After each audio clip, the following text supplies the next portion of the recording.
In this episode, I make a prediction concerning Bitcoin's volatility.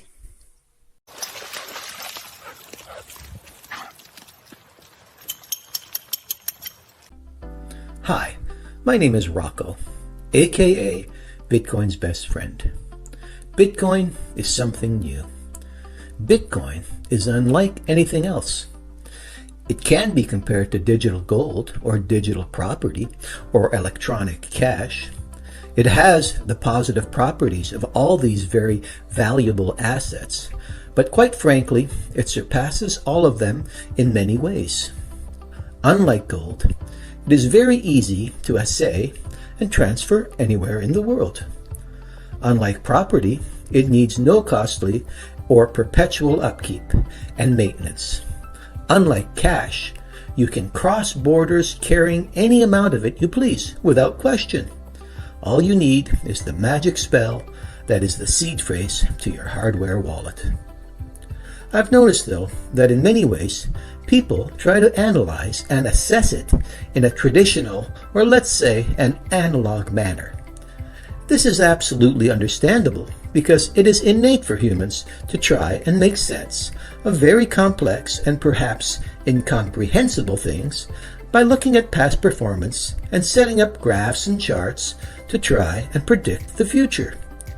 For example, we've touched briefly on the subject of Bitcoin's approximate 4-year halving cycle in our episode called How Hard is Bitcoin?, which I'll link to below. This next halving event is about 6 months away, and analysts have noticed that this is the time in previous halving cycles that the price of Bitcoin has started to rise and has done so for about another year after the halving. Now, Bitcoin has been pumping lately, and it is quite possible that this trend will continue. Also, it's been noticed that there has always been an incredible amount of volatility in the price between these cycles, where dips of 80% are common, always followed by higher highs afterwards. This is expressed very well in the Bitcoin hodling meme on screen now. The term diamond hands came about because of this historical volatility and the fact that they are needed to hold on to Bitcoin over the long haul when such dramatic ups and downs attack a Bitcoiner's emotions.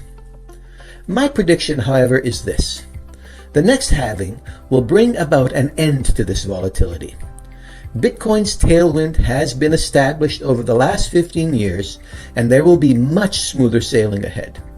The influx of institutional capital that is expected because of the coming Bitcoin spot ETFs will be very profound. The supply of Bitcoin entering the market from its mining process will be cut in half, thus automatically increasing the demand. It's a fact that every day more and more Bitcoiners are hodling and not trading their Bitcoin.